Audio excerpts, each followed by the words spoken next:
여러분 안녕하십니까? 포항 MBC 뉴스입니다. 오늘 아침은 어제보다 덜 춥습니다. 포항의 아침 기온은 9.2도를 보이고 있는데요. 울진과 울릉도, 독도에는 가을비가 지나겠습니다. 조주경 기상캐스터입니다. 날이 갑자기 추워졌습니다. 건강 잘 챙기셔야겠는데요. 오늘 경주의 아침 기온은 6.1도로 어제보다 5도가량 높습니다. 다만 한낮에는 18도까지 올라가면서 일교차는 크겠습니다. 쾌청한 하늘이 함께하나 싶었는데 다시 하늘빛이 흐려지고 있습니다. 오늘 비가 내리는 곳이 있는데요. 울릉도와 독도는 오늘 오전부터 빗방울이 떨어지기 시작하겠고 울진 지역은 오후 한때 비가 내리겠습니다. 오늘 밤까지 이어지는 곳이 있을 텐데요. 예상되는 비의 양은 울릉도와 독도 10에서 30mm, 울진 지역은 5mm 안팎으로 양은 적겠습니다. 이어서 자세한 오늘 날씨 보겠습니다. 아침 기온은 6도에서 10도로 어제보다 4도에서 6도가량 높이 출발하고 있습니다. 한낮에는 영덕과 울진이 17도, 경주 18도, 포항이 19도까지 오르면서 낮 기온은 어제와 비슷하거나 1도가량 높겠습니다. 울릉도와 독도는 오늘 오후에 강풍특보가 발효될 가능성이 있습니다. 한낮 기온은 울릉도 15도, 독도 18도까지 오르겠습니다. 동해 전해상에는 풍랑특보가 발효되겠습니다. 바다의 물결은 중부해상에서 최고 6m, 남부해상에서 5m로 매우 높게 일겠습니다. 이번 한 주 동안에 우리 지역에 별다른 비 소식은 없겠고요. 다만 계속해서 크게 벌어지는 일교차에는 주의가 필요합니다. 날씨였습니다. 포항 영일만 산단 인근 바닷가에서 정체불명의 거품과 악취가 발생해 주민들이 피해를 호소하고 있습니다. 조사 결과 일부 환경오염 물질이 기준치를 초과한 것으로 나타나서 포항시도 정밀 조사에 나서기로 했습니다. 배현정 기자가 취재했습니다. 정체를 알 수 없는 하얀 거품이 포항 죽천리 바다 위를 떠다닙니다. 이 하얀 거품과 뿌연물은 바다 수평선을 향해 수십 미터까지 번져나가 하얀 띠를 만들었습니다. 모래사장 한가운데 하얀 거품과 뿌연물이 고여 있기도 합니다. 인근 주민과 낚시객은 갈수록 악취가 심해져 숨쉬기도 힘들다고 밝혔습니다. 일반 하수구에서 나온 냄새가 달라요. 화공약품 냄새. 새벽에 자고 일어났는데 막 냄새가 너무 심해가지고 머리가 아파서 문을 닫은 적이 있거든요. 막 화학 냄새 같은 게 확 나더라고요. 인근에서 해수를 끌어 양식장을 운영하는 한 어간은 올해 물고기 1.4톤이 집단 폐사해 2,300여만 원의 피해를 입었다고 밝혔습니다. 고기가 여기 이날 죽었지. 그 다음날 또 당 알아봤는데 이날 또 죽지. 영일만 제1산업단지에서 처리된 폐수가 이 하수구를 지나 바다로 유입됩니다.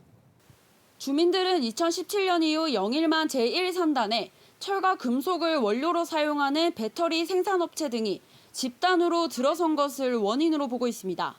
공단들이 자꾸 입주를 하면서부터 이게 요즘 들어 계속 더 심해진 것 같아요, 악취가. 그래서 머리도 아프고. 주민들의 항의가 잇따르자 포항시는 올해 2차례 수질 검사를 했는데 이 하얀 거품을 분석한 결과 수질 오염의 원인이 되는 부유물질은 235.3으로 방류수 수질 기준치의 23배에 달했습니다. 뿌연물에서는 카드뮴 성분도 0.008 검출됐는데 사람의 건강보호 기준치 0.005를 초과했습니다. 아주 염려를 많이 하는 중금속 중에 하나거든요. 그래서 폐사한 물고기를 한번 조사해서 거기에 또 가둠이 얼마 들어있니 그런 연구도 해볼 필요가 있겠고. 포항시는 이 오폐수를 3개월간 모니터링해 기준치를 초과한 카드뮴의 출처가 어딘지 분석해보겠다는 입장입니다. 기준치는 초과됐지만은 이게 잠재 특이 아까 산성토에서 나온 그 토양에서 용출된 성분인지 안 그러면은 그 오수에서 자체적으로 오폐수에서 자체적으로 발생된 건지는 공단 하수구에서 흘러나온 처리수로 악취와 어업인 피해는 물론 바다 오염까지 우려되는 상황. 산업단지 폐수가 올바르게 처리되고 있는 건지 의문이 제기되고 있습니다. MBC 뉴스 배현정입니다. 코로나19 집단 감염이 발생했던 경주의 노인 요양병원에서 그제 숨진 환자 한 명이 사망 후 검사에서 양성 판정을 받았습니다. 이에 따라 지난 13일 간호사 한 명이 확진된 이후 엿새간 노인 요양병원에서는 모두 21명이 코로나19에 감염됐습니다. 한편 경주시는 요양병원 3병동을 코호트 격리한 상태로 감염자가 발생하지 않은 이병동 86명은 인근 시설로 분산시켰습니다. 포항에서 어제 코로나19 확진자가 2명 발생했습니다. 포항시에 따르면 신규 확진자 2명 가운데 1명은 기존 확진자의 가족으로 자가격리 중 확진 판정을 받았습니다. 나머지 1명은 외국인 확진자로 지난 16일 입국한 뒤 17일 포항에서 확진됐습니다. 포스코 포항제철소가 날마다 16,000여 톤의 지하수를 사실상 무상으로 끌어 사용한 것으로 드러났습니다.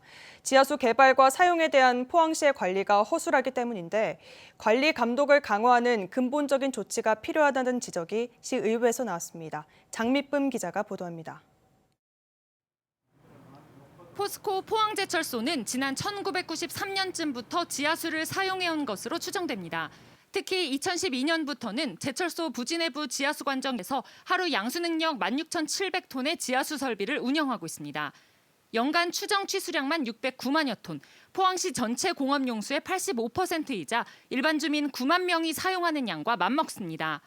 포스코의 지하수 하루 최대 양수 능력 규모는 1일 9만 명 이상의 시민이 사용하는 물을 공짜로 언제든 뽑아 올려 사용이 가능하다는 뜻입니다. 이렇게 지하수 사용량은 수백여 톤에 달하는 반면 이에 대한 포항시의 관리는 허술하다는 지적이 나옵니다. 김상민 의원은 포스코가 5년마다 연장하는 포항시 지하수 이용 허가서에 생활용수 서류가 잘못 제출됐고 지하수 집수유역 범위도 지나치게 크게 설정됐다고 주장했습니다. 더구나 지하수 이용 계획량이 한개 양수량의 90% 이상으로 설정돼 주의가 필요하고 저유 탱크가 묻혀 있어 지하수 오염도 우려된다고 밝혔습니다. 대량의 지하수 개발로 인해서 주변의 하천이 건천이 돼버리거나 고갈되고 집안이 침하되고 해수가 유입되고 또 기름이나 각종 오염 물질이 유입되는 등의 우려가 많습니다. 기준 없는 허술한 관리 감독이 이루어지면서 포스코는 포항시의 지역자원시설세 톤당 20원, 한 해 1억여 원만 내고 지하수 수백여 톤을 사용했습니다. 다른 지자체처럼 지하수 이용 부담금을 부과하면 포스코는 매년 5억 1천여만 원, 지금의 4배가량을 포항시에 더 내야 합니다. 포스코는 연간 약 5억 1,800만 원 규모의 지하수 이용료 혜택과 하수 재용수 공업용수 공급단가 기준으로 연간 29억 5,600만 원 규모의 공업용수 대체 비용 효과를 누리고 있다는. 이에 대해 포항시는 포스코의 지하수 이용 부담금을 부과할 계획은 없지만 필요시 조례 제정을 검토하겠다고 밝혔습니다. 전국 지방자치단체 대다수가 지하수 이용 부담금을 아직까지 부과하지 않고 있으며 경상북도 내에서도 이용 부담금을 부과하는 곳은 없는 것으로 파악하고 있습니다. 포스코는 지하수 취수 행위에 따른 지역자원시설세를 모두 납부하고 있고 조례가 제정되면 부과금도 모두 내겠다는 입장을 밝혔습니다. 포스코가 올해 3분기 3조 원대 영업이익을 기록한 가운데 수자원 보전을 위한 체계적인 관리와 부담금 조례 제정이 시급하다는 지적입니다. MBC 뉴스 장미쁨입니다. 어제부터 지역에서 최대 10명까지 사적 모임이 가능하고 식당과 카페는 자정까지 영업을 할 수 있게 됩니다. 포항시는 정부의 비수도권 사회적 거리두기 방침에 따라 접종 완료자가 포함될 경우 사적 모임이 10명까지 가능하다고 밝혔습니다. 돌잔치와 결혼식 등도 접종 완료자가 포함될 경우 인원수 제한이 이전보다 다소 완화됩니다. 이 밖에 식당과 카페, 편의점도 자정까지 영업이 가능해졌습니다. 3년 전 영양군에서 문을 연 국립생태원 멸종위기종 보건센터가 다음 주면 개원한 지 꼭 3년이 되는데요. 국가 차원의 멸종위기종 보건 사업에 컨트롤타워 역할을 하겠다며 환경부가 야심차게 출범시켰지만 지금의 상황을 보면 실현 가능한 목표인지 의문입니다. 김서연 기자입니다. 3년 전 영양군에서 문을 연 국립생태원 산하 멸종위기종 보건센터. 국가 차원에서 멸종위기에 처한 동식물을 보존하고 개체수를 늘리기 위한 연구를 수행하고 있습니다. 2018년 설립 당시 환경부의 목표는 멸종위기종 보전 정책의 핵심 기관으로 각 기관에 분산돼 있던 종보건 사업을 센터에 통합하기로 했습니다. 하지만 설립 3년이 다 돼가는데도 당초 목표와는 거리가 멉니다. 지난해 보건센터의 멸종위기종 22종에 대한 보건사업비는 모두 14억 6,600만 원에 불과합니다. 같은 환경부 산하 국립공원공단은 반달가슴곰과 사냥, 여우, 3종에 대한 보건사업에 54억 5,400만 원의 예산을 받아 3배나 많습니다. 센터 설립 이후 3년치 자료를 봐도 국립공원공단 예산이 더 많습니다. 국립공원관리공단은 2020년까지만 반달가슴곰 등 주요 종보건 사업을 현행과 같이 수행하고 그 후에는 서식지와 현장관리 기능으로 전환하겠다는 환경부의 애초 계획과도 다릅니다. 종보건 사업의 가장 큰 부분을 차지하는 게 반달가슴곰, 사냥, 여우 사업인데 종보건 사업의 핵심 기관인 센터가 아니라 여전히 다른 기관이 맡고 있는 겁니다. 그 생긴 지 3년뿐이 안 됐기 때문에 그래서 종합적인 컨트롤 타워로서 역할을 하기 위한 그 예산이 이제 필요한데 그런 것들은 저희가 점차 확대하나 나가는 거로. 환경부는 센터가 해당 사업을 할 수 있을 만큼 아직 역량이 갖춰지지 않아 시기상조라는 입장입니다. 하지만 국립공원공단의 기능은 법적으로도 국립공원 구역 내로 국한돼 있기 때문에 반달가슴곰처럼 개체수가 늘면 종 보존과 서식지 관리에 한계가 있을 수밖에 없습니다. 반달가슴곰 같은 경우는 이미 그 개체가 증식되어서 지리산 국립공원 바깥으로 이미 많은 개체들이 그 서식지를 이동하고 있는데요. 이에 대한 대책이 없을 뿐더러 멸종위기종 보건 사업에 있어 컨트롤 타워 역할은 매우 중요합니다.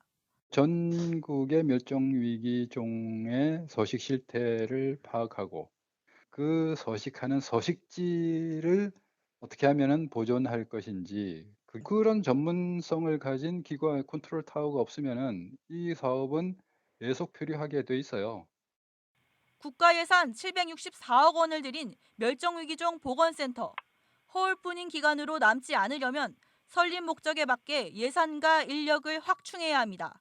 MBC 뉴스 김사연입니다. 세계적 멸종 위기종인 푸른 바다거북의 사체가 포항 월포 해수욕장에서 발견됐습니다. 발견된 바다거북은 몸 길이 약 75cm, 둘레 약 92cm의 크기로 포항해경은 사체를 국립해양생물자원관에 연구 목적으로 넘길 예정입니다. 불법으로 사들인 청약 통장으로 아파트를 분양받아 수억 원의 부당이득을 챙긴 부동산 투기 일당이 경찰에 붙잡혔습니다. 청약시장은 생애 한 번 당첨되기도 어려워서 로또라고 불리는데요. 투기 일당은 2년 동안 무려 900차례 넘게 청약을 넣어서 47번이나 당첨됐습니다. 윤영균 기자입니다. 지난 2019년 분양한 대구의 한 아파트 단지. 40대 투기 피의자 2명은 불법으로 산 청약 통장 수십 개를 청약 접수해 3건이 당첨되자 분양권을 전매해 2억 원의 부당이익을 챙겼습니다. 이들은 이런 식으로 2019년부터 올해 4월까지 대구에서 분양 아파트 29곳에 914차례에 걸쳐 청약을 신청해 47번 당첨됐습니다. 지금까지 확인된 부당 수익 금액은 8억 원이나 됩니다. 경제적으로 힘든 지인들에게 접근해 불법으로 청약 통장을 사들였습니다. 개인정보와 공인인증서를 받고 매매와 매도 권한을 양도한다는 각서도 쓰게 했습니다. 이후 청약에 필요한 자금을 지원하고 당첨되면 분양권 등을 전매해 얻는 프리미엄의 절반을 챙겼습니다. 불입금이 모자라는 사람들은 불입금을 대납하고 그래서 당첨이 되었을 경우에는 계약금을 대납해주고 그리고 이후에 전매를 해서 프리미엄을 나누어 가지는. 경찰은 이들을 주택법 위반 등 혐의로 불구속 입건하고 부당이익 8억여 원을 환수 조치하기로 했습니다. 청약 통장을 넘긴 71명도 같은 혐의로 입건하고 국토교통부에 당첨 취소를 의뢰할 예정입니다. 경찰은 또 현장에서 90여 명의 공인인증서를 발견하고 추가로 부당 수익을 챙긴 사례가 있는지 관련 수사를 확대하고 있습니다. MBC 뉴스 윤영균입니다. 코로나19 대유행으로 중단됐던 포항국제 불빛축제가 다음 달 20일부터 이틀간 포항 영일대 인근에서 개최됩니다. 이번 불빛축제는 드론 불꽃쇼와 레이저쇼 등이 대면 행사로 열리고 비대면 행사로는 가상 공간을 구현해 온라인으로 다양한 콘텐츠가 제공될 계획입니다. 포항시는 코로나19로 이전과 같은 축제는 어렵지만 대규모 대면 행사를 최소화하는 방식으로 축제를 재개하기로 했다고 밝혔습니다. 흑자 폐업과 해고에 항의해 단식 농성을 벌이던 한국게이츠 노동자들이 어제부터 대구시청 로비에서 농성에 돌입했습니다. 회사 청산 절차가 거의 마무리 단계인데도 대구시는 팔짱만 끼고 있다는 겁니다. 해고보다 일방적인 폐업이 더 치명적이라며 대구시가 고용 승계 문제를 책임지라는 요구가 쏟아졌습니다. 도건엽 기자입니다.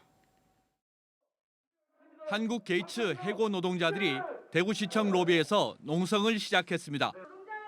해고자 고용을 승계해 줄 것과 권영진 대구시장 면담을 요구하고 있습니다.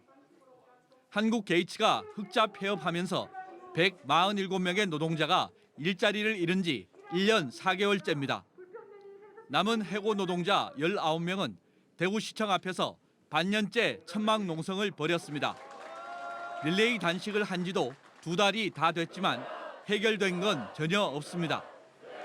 그 사이 사측은 해고자들에게 3억 원이 넘는 가압류를 걸었습니다.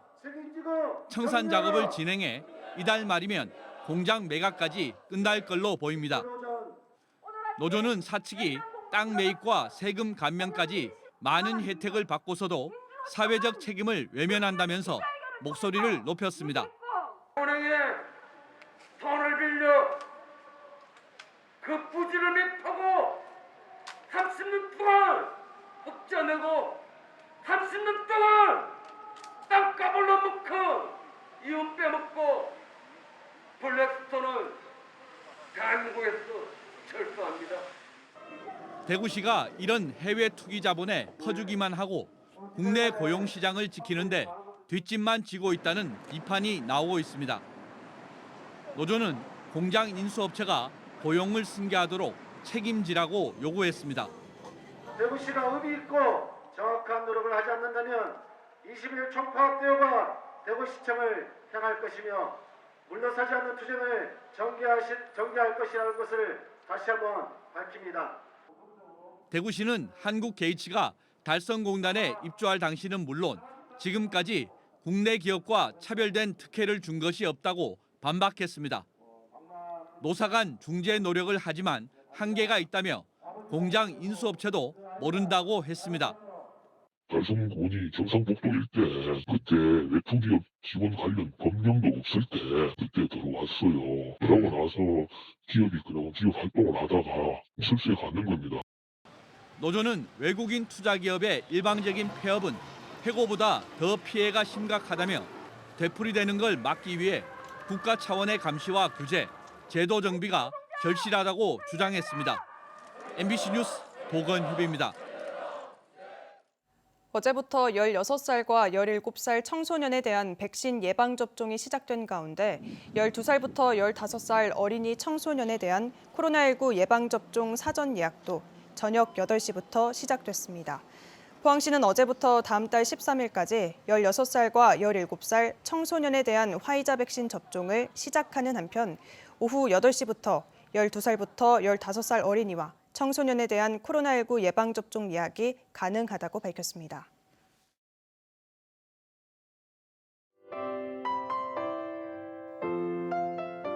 날이 갑자기 추워졌습니다. 건강 잘 챙기셔야겠는데요. 오늘 경주의 아침 기온은 6.1도로 어제보다 5도가량 높습니다. 다만 한낮에는 18도까지 올라가면서 일교차는 크겠습니다.